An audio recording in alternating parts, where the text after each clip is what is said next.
ദേശീയ ചലച്ചിത്ര പുരസ്കാര അവാർഡുകൾ പ്രഖ്യാപിച്ചു കഴിഞ്ഞു.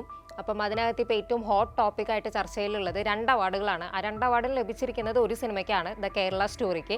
ഒന്ന് മികച്ച സിനിമാറ്റോഗ്രാഫിക്കുള്ള അവാർഡും ഒന്ന് മികച്ച സംവിധാനത്തിനുള്ള അവാർഡുമാണ്. അപ്പോൾ സ്വാഭാവികമായിട്ടും കേരള സ്റ്റോറിക്ക് ഒരു അവാർഡ് കിട്ടുന്ന സമയത്ത് ആ സിനിമ എന്തായിരുന്നു സമൂഹത്തിന് മുൻപിൽ പങ്കുവെച്ചത്, ആ സിനിമയുടെ പ്രമേയം എന്തായിരുന്നു, അത് ഏത് രീതിയിലുള്ള ഇമ്പാക്റ്റ് ആണ് ഉണ്ടാക്കിയത്, മലയാളികൾ, കാരണം കേരള സ്റ്റോറിയാണല്ലോ, മലയാളികൾ എന്തായിരുന്നു ആ സിനിമയെക്കുറിച്ച് പറഞ്ഞത്, ഇതൊക്കെ ഒന്നും കൂടെ ചർച്ചയിൽ വന്നിരിക്കുകയാണ്.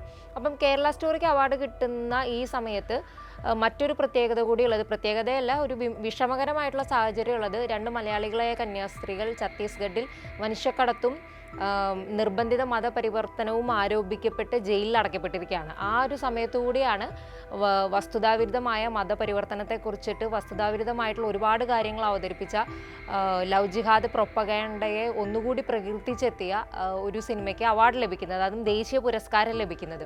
സുദീപ് തോസൻ ഒരിക്കൽ കേരള സ്റ്റോറിയെ പറ്റിയിട്ട് ആ ഒരു സിനിമ റിലീസ് ആവാവുന്ന ഒരു പശ്ചാത്തലം, അതിന് വന്നിട്ടുള്ള റിസപ്ഷൻ, അതേപ്പറ്റിയൊക്കെ നമ്മളൊന്ന് ഈ ഒരു ഘട്ടത്തിൽ ഒന്ന് ചർച്ച ചെയ്യുകയാണ്. അപ്പം ഈ സിനിമ 2023 റിലീസാവുന്നതിന് മുൻപ് ആദ്യം ഇതിൻ്റെ ഒരു ടീസറോ ട്രെയിലറോ ആണ് പുറത്തു വരുന്നത്. അപ്പോൾ അതിനകത്ത് പറഞ്ഞ ഡാറ്റ എന്ന് പറയുന്നത് കണ്ട് കണ്ണ് തള്ളിപ്പോയി. കാരണം 32,000-ഓളം സ്ത്രീകൾ കേരളത്തിൽ നിന്ന് മാത്രം നിർബന്ധിത മതപരിവർത്തനത്തിന് വിധേയരായി സിറിയയിലും യമനിലൊക്കെ പോയി അവിടുത്തെ തീവ്രവാദ പ്രവർത്തനം, എസ്പെഷ്യലി ഒരു ഐസിസ് പോലെയുള്ള ഗ്രൂപ്പുകളെയാണ് കാണിച്ചിരുന്നത്. അതിൻ്റെ ഭാഗമായിന്ന് ഒരു ട്രൂ ഡാറ്റ പോലെ അവതരിപ്പിച്ചിരിക്കുകയായിരുന്നു. ഈ ഫിക്ഷൻ സ്റ്റോറി ആയിട്ടൊന്നുമല്ല, ഈ ഡാറ്റയെ ബേസ് ചെയ്തിട്ടാണ് ഈ സിനിമ എടുത്തതെന്നായിരുന്നു സുദീപ് തോസൻ അടക്കമുള്ളവർ പറഞ്ഞിരുന്നത്. അങ്ങനെ ഒരു ട്രെയിലർ വന്ന സമയത്ത് തന്നെ അതിനെതിരെ കേരളത്തിൽ നിന്നുള്ള വിവിധ രാഷ്ട്രീയ കക്ഷികളാണെങ്കിലും അല്ലെങ്കിൽ സമൂഹത്തിൻ്റെ വിവിധ തട്ടിൽ നിന്നുള്ളവർ, സാധാരണക്കാരായിട്ടുള്ള ജനങ്ങളൊക്കെ അതിനെതിരെ വ്യാപകമായിട്ട് സംസാരിച്ചു. കാരണം ഇത്തരത്തിലുള്ള ഒരു പ്രൊപ്പഗാൻഡ ഡാറ്റ, തികച്ചും വസ്തുതാവിരുദ്ധമായിട്ടുള്ള ഒരു കാര്യം എങ്ങനെയാണ് ഒരു സിനിമയിലുള്ള ആളുകൾ ഇതൊരു ട്രൂ ആയിട്ടുള്ള ഫാക്റ്റ് ആണ് എന്നുള്ള രീതിയിൽ അവതരിപ്പിക്കുന്നുള്ള ചോദ്യം ഉയർന്നു. അപ്പോൾ അതിലേറ്റവും തമാശ എന്നാണോ അല്ലെങ്കിൽ ഗതികേടെന്നാണോ വിളിക്കേണ്ടതെന്ന് അറിയില്ല, ആദ്യം വളരെയധികം ഇത് കറക്റ്റായ ഡാറ്റയാണെന്ന് പറഞ്ഞുകൊണ്ടിരുന്ന സംവിധായകൻ തൊട്ടടുത്ത സമയത്ത് പറയുന്നത് വലിയ വിമർശനം വന്നു. ആളുകൾ കണക്ക് നിരത്തിക്കൊണ്ട് അതിനെ ഖണ്ഡിച്ച സമയത്ത് പറയുന്നത് അല്ല, ഇത് അങ്ങനെയൊന്നുമില്ല, ആ നമ്പർ എക്സാജറേറ്റഡ് ആയിരിക്കാം എന്നുള്ളൊരു പ്രസ്താവനയിലേക്ക് അയാൾ പോയി. ഈ 32,000 പേരുടെ ഡാറ്റയെ കുറിച്ചിട്ട് പറയുമ്പോൾ നമ്മൾ ശ്രദ്ധിക്കേണ്ട ഒരു കാര്യം എന്ന് പറയുന്നത് 2014 മുതൽ 2020 വരെ എത്ര പേര് ഇന്ത്യയിൽ നിന്ന് IS-ലൊക്കെ പോയി ചേർന്നു എന്നതിനെ പറ്റിയിട്ടുള്ള ഒരു ഡാറ്റയുണ്ട്. അത് പങ്കുവച്ചിരിക്കുന്നത് കേന്ദ്ര ആഭ്യന്തര വകുപ്പ്, ഹോം അഫയേഴ്സ് ഡിപ്പാർട്ട്മെൻറ്റാണ് അത് പങ്കുവച്ചിട്ടുള്ളത്. അതിനകത്ത് തന്നെ പറയുന്നത് ഇന്ത്യയിൽ നിന്ന് മൊത്തത്തിലായിട്ട് ഇന്ത്യയുടെ വിവിധ ഭാഗങ്ങളിൽ നിന്നായി 177 പേരാണ് ഇത്തരം സ്ഥലങ്ങളിലേക്ക് പോയിട്ടുള്ളതെന്നാണ് വസ്തുതാപരമായിട്ട് അവിടെ വെച്ചിട്ടുള്ള ആ ഒരു കണക്കിൽ പറയുന്നത്. അതിൽ തന്നെ 19 പേരാണ് കേരളത്തിൽ നിന്നും ഇങ്ങനെ ഒരു രീതിയിലേക്ക് ഇത്തരം ഒരു തീവ്രവാദ സംഘങ്ങളുടെ ഭാഗമായിട്ട് പോയിട്ടുള്ളൂ.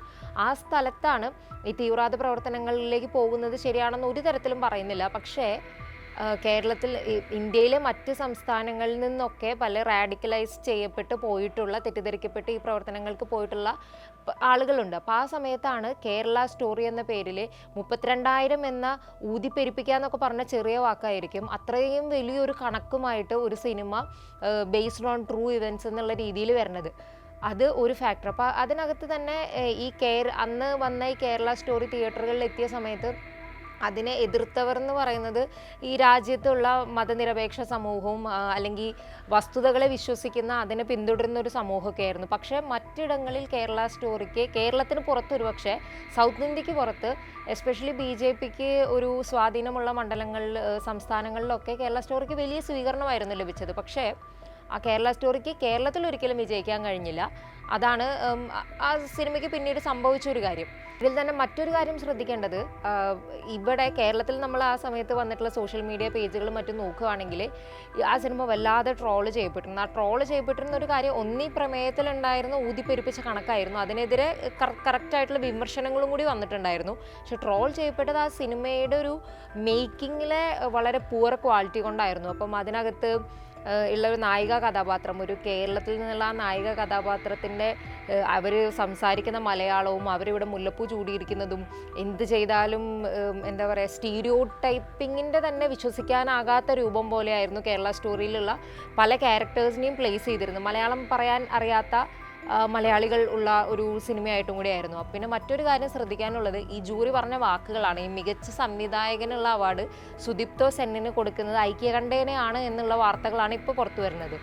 അത് മാത്രമല്ല, അദ്ദേഹം വസ്തുതകൾ ഈ സിനിമ ദ കേരള സ്റ്റോറി എന്ന് പറയുന്ന സിനിമ വസ്തുതകളെ തുറന്നു കാട്ടി കൃത്യമായി അവതരിപ്പിച്ചു എന്നാണ് ജൂറി പരാമർശം നടത്തിയിരിക്കുന്നത്. അതായത് രാജ്യത്തെ സർക്കാരിൻ്റെ മുൻപിലുള്ള ഡാറ്റയിൽ നിന്നെല്ലാം തികച്ചും വിഭിന്നമായ, ആ സർക്കാരിൻ്റെ ഡാറ്റയെ പോലും ചോദ്യചിഹ്നത്തിലാക്കുന്ന ഒരു കണക്കുമായി എത്തിയ ഒരു സംസ്ഥാനത്തിനെതിരെ വിദ്വേഷം പ്രചരിപ്പിച്ച ഒരു സിനിമയാണ് ഇവിടെ മികച്ച സംവിധാനത്തിനുള്ള പുരസ്കാരം, മികച്ച ഛായാഗ്രഹണത്തിനുള്ള പുരസ്കാരം നേടിയിരിക്കുന്നത്. അതുകൂടാതെ ആ ജൂറി പറയുകയാണ് അതൊരു വസ്തുതകൾ കൃത്യമായി അവതരിപ്പിച്ച സിനിമ കൂടിയാണ് എന്ന്. ഇപ്പം എപ്പോഴും നമ്മൾ പറയുന്ന ഒരു കാര്യമാണ്, ഓരോ അവാർഡ് തിരഞ്ഞെടുക്കുന്നത് ജൂറിയാണ്. അപ്പം അതിൽ ഡിഫറെൻ്റ് ആയിട്ടുള്ള ആളുകളാണ് ഓരോ സമയത്തും ജൂറിയുടെ തലപ്പത്ത് വരുന്നത്. അതുകൊണ്ട് തന്നെ എല്ലാ വർഷവും ഒരു ഗ്രൂപ്പ്, എല്ലാവർക്കും സമ്മതമായിട്ടുള്ള, എല്ലാവരും ഒരുപോലെ അംഗീകരിക്കുന്ന അവാർഡുകൾ ലഭിക്കുക എന്ന് പറയുന്നത് അത്ര എളുപ്പമുള്ള കാര്യമല്ല. പക്ഷേ ചില ക്വാളിറ്റികൾ നമ്മൾ എക്സ്പെക്റ്റ് ചെയ്യും ദേശീയ ചലച്ചിത്ര പുരസ്കാരത്തിൽ നിന്ന്. അതിൽ നിന്നെല്ലാം തികച്ചും വിഭിന്നമായിട്ടുള്ള രീതിയിൽ അവാർഡ് പ്രഖ്യാപനങ്ങൾ നടക്കുന്ന സമയത്ത് അതിന് തീർച്ചയായിട്ടും വിമർശനങ്ങൾ ഉയരും. ആ വിമർശനങ്ങളെ ഉൾക്കൊള്ളാൻ ജൂറിയും കൂടെ തയ്യാറാവണം എന്നാണ് പറയാനുള്ളത്. ദി കേരള സ്റ്റോറിക്ക് അവാർഡ് ലഭിച്ചതിന് പിന്നാലെ ഒരുപാട് കമൻറ്റുകൾ നമുക്ക് സോഷ്യൽ മീഡിയയിൽ ഈ ഒരു കുറഞ്ഞ സമയത്തിനുള്ളിൽ തന്നെ കാണാൻ സാധിക്കും. പലരും വിമർശിച്ച് എഴുതുന്നുണ്ട്. അപ്പോൾ അതിനകത്ത് തന്നെ പലരും ചോദിക്കുന്നുണ്ട്, ദ കേരള സ്റ്റോറിക്ക് അവാർഡ് കൊടുക്കാതെ ഈ ഒരു ദേശീയ ചലച്ചിത്ര പുരസ്കാര വേദിക്ക് കടന്നു പോകാനാകുമോ എന്ന് നിങ്ങൾ കരുതിയിരുന്നോ നിഷ്കളങ്കരെ എന്നൊക്കെ ചോദിക്കുന്നുണ്ട്. അപ്പം എന്താണ് കേരള സ്റ്റോറിക്ക് ലഭിച്ച ഈ ഒരു അവാർഡിനെ പറ്റി, ദേശീയ ചലച്ചിത്ര പുരസ്കാര വേദിയിൽ വസ്തുതകൾ തുറന്നു കാട്ടിയ സിനിമ എന്നൊക്കെ ആ ഒരു സിനിമയെ പറ്റി പറഞ്ഞതിനെക്കുറിച്ച് എന്താണ് നിങ്ങളുടെ ഒരു അഭിപ്രായമെന്ന് കമൻറ്റുകളിൽ പറയണം.